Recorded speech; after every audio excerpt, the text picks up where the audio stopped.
anyone with the mullet mustache combo, a little dangly earring, like those like doodle tattoos, like will get called like a performative male. You're just naming people we've worked with. It's just a composite. No, I was literally saying everyone in our office, bar like 2 people, are performative men, or like have the aesthetic of performative men. I think that's an interesting thing, because I kind of take issue with whether it exists at all. Oh, interesting. Or not. Okay. I kind of think, is this just fashion? Yes. Is this just trend? Is this just style? And it's women talk about it and perceive it and kind of perpetuate the idea. I'm not sure men do. Men can join in the joke and be like, "Oh, I'll win the performative male contest," but I do think it's women projecting onto men. Interesting. Okay, I would disagree, but it's only slightly, because I think so there's the performative male look has become a fashion trend. Like Clive Martin in Vice, he doesn't use the performative male, but he describes it as the aesthetic Norman. I think that's different. Okay. I actually do think that's a different type of person. But no, continue. okay, wait. No, you go, because I want to get up the paragraph that he wrote about basically what this aesthetic is. He describes, and I think he's also describing what aesthetically the fashion trend of the performative male is. I don't mean behavior wise, I mean just the pure aesthetic. Let me get it up. I think it's different. I think a Norman is like someone who wears, like, you know, the white t-shirt with like a fake pizza shop print on the back, sort of like carpenter jeans, a wee hat like the one I'm wearing.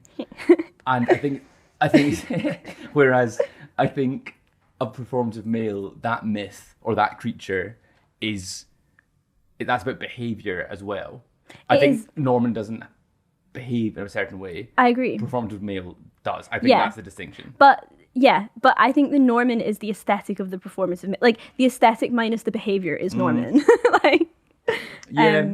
Because he describes it as he's on a bus and he says, like, a group of young guys get on, and they wore a uniform of mullets, mustaches, tote bags, 5-panel caps, and oversized t-shirts with pictures of anthropomorphic peanuts, pickles, and pizzas on them. The mob spoke a strange dialect, part Stoke Newington, part New South Wales. It was loaded with references to dirty margaritas, homestyle deep dish joints, a mile in the sniffers tickets, and the ins and outs of working holiday visas.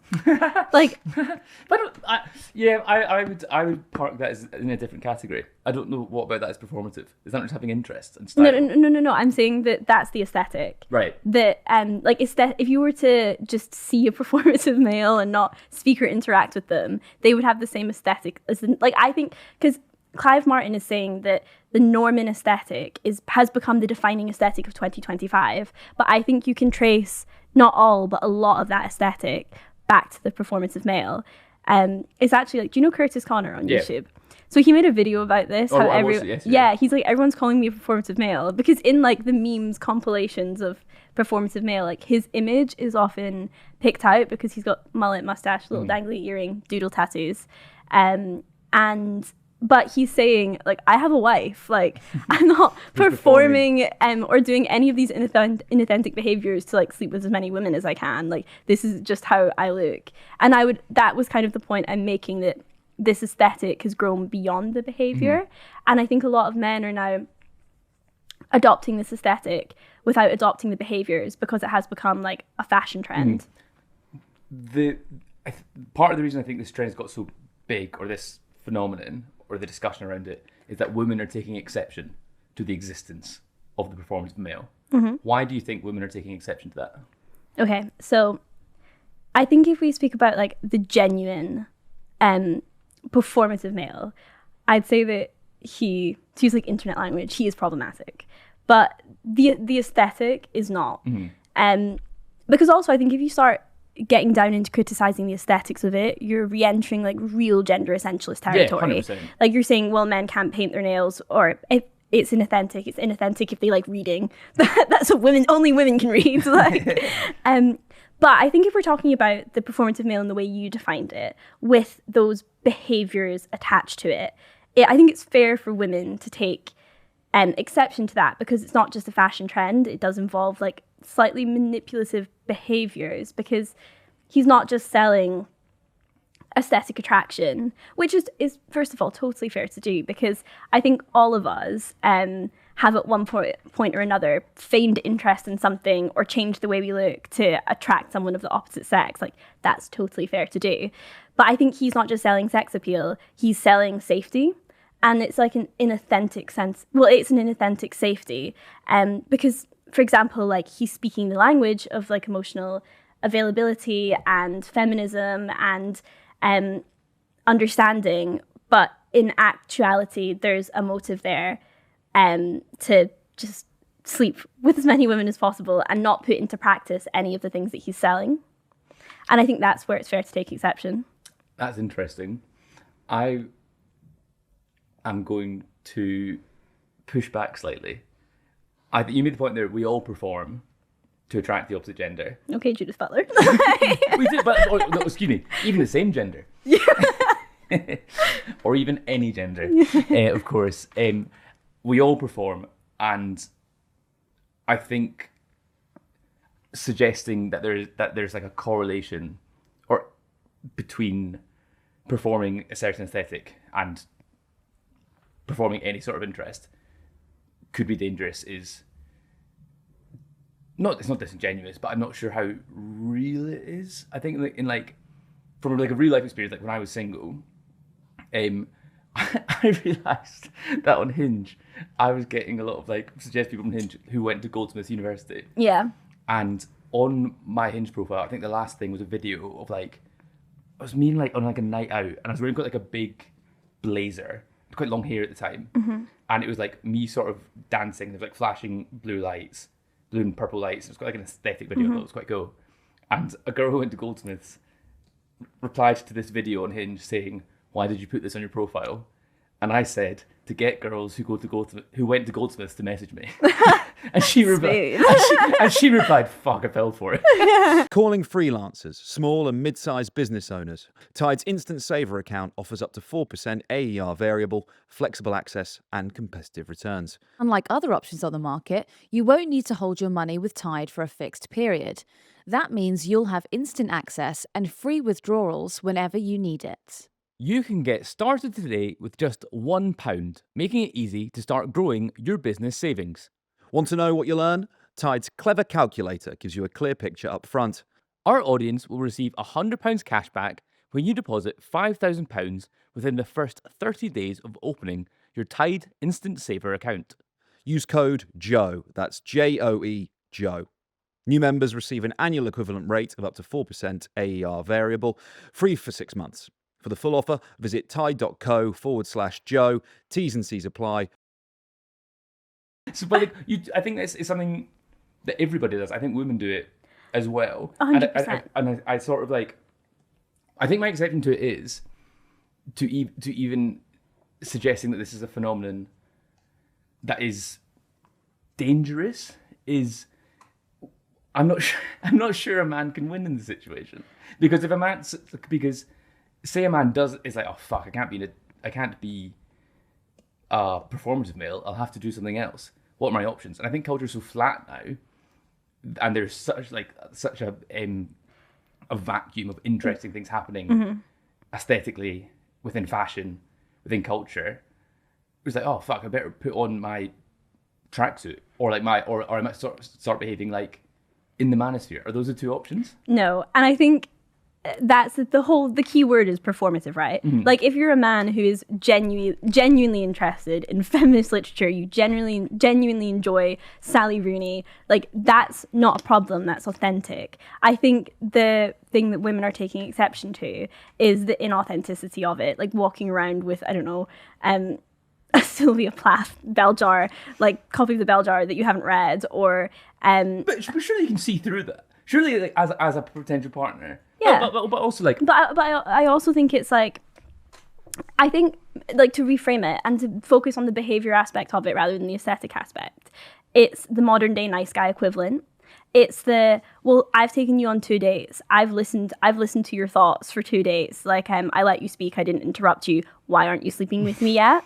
I think that's what it is. It's like this feigned feminist facade, but the motive underneath is like, yeah, blah, blah, blah. Like, I'll sit with you for and let you talk about bell hooks for for an hour, but at the end of it, you better sleep with me.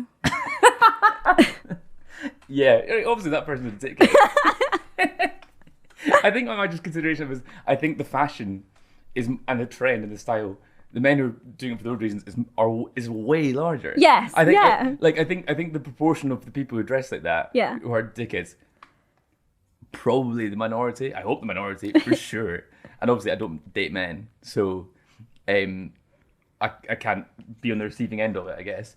But I think it's just downstream of culture and aesthetics. Like the biggest actors in the world right now are Timothée Chalamet, Paul Mescal, Jacob Elordi, who all dress like that. Mm-hmm. And where does everyone get how they get influenced by how celebrities look? Like, remember Connell's chain? Yeah. I think Paul Mescal was like the dangly earring originator. Was he? I don't know. Or I feel like that character in Normal People is kind of what started it all. No, not. I genuinely, that is not the case at all. Like in what world? And I think that's part of like, I think it's become such a. Connell can't be a performative male in the same way. Like, you cannot put like the nail polish wearing, gender bending, like crop top wearing person in the same character as Connell from Normal People. Connell's just like an emotionally inarticulate GA player. Like, those are completely different. Mm-hmm. And I think Connell and the phenomenon of Connell and Paul Mescal, we're downstream of that with the chain and the wee short shorts. That was the influence. Yeah. I think it's because it's such a. I'm just bat for men here. I think. And you're on the defensive. Yeah, because I wonder why. I was reading it. I was like, it's just very frustrating because I think it's tough for being a man these days. But I think it's your. There's a danger of vilifying good things, and you saw something there. Like, men obviously should be encouraged to read, and I think and be interested in feminist literature or fashion or doing things that aren't. There's a suggestion or analysis that like men should not behave in a certain way, and if you behave in a certain way, you're actually a bad guy. Oh fuck! Also, if I'm into like Andrew Tate and like lifting weights, I'm also a bad guy. So what the fuck am I supposed to do? And I think that must be quite confusing if you're like a young guy. Because if you think about like, I can remember being at school, and I think in primary school, I think I read every single book that Jacqueline Wilson published. I love those books. But like they were for girls. Yeah. I didn't tell anybody. Oh. So I was like, no, me, I love Narnia. Yeah. Or something like something. Although Narnia's particularly cool. Like, Lord of the Rings. I was so frightened of being like, of being a deviation from. Yeah.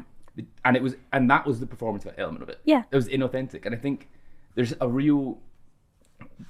It's unfair to men, young men, any man to pigeonhole like that. I think it's like I'm also not convinced it is that deep because it's just a meme and people can have a laugh about it online. Yeah. But it must like someone like Curtis Conner must actually just wind you up. Yeah. Or even all the people that we work with. Like literally, like, you could accuse me, Sean, Ollie, numerous other members of the Joe production team or team in general, who past and present, of being a performative male, when the vast majority of us are in relationships. Mm-hmm. And I find it just like quite a frustrating pigeonholing. But like I wouldn't, you for example, I wouldn't say you're a performative male because your interests are genuine. They're not performative. But that's because you know me. Yeah. What's frustrating is you think that you're being tarred with the brush of the perception of other people, and I think that is quite it's not dangerous, but it's annoying. You know what I mean? God, it's like, so hard being a man dating. But things like, oh, you got a tote bag. Ooh, you're lying. What? Like, what are you talking about? Like, that's a mental thing to say. Thanks to Tide and their instant savings account for sponsoring this week's podcast. New members receive an annual equivalent rate of up to 4% AER variable. Our audience will receive £100 cash back when you deposit £5,000 within the first 30 days of opening your Tide Instant Saver account. Use code JOE. For the full offer, visit tide.co/Joe. T's and C's apply.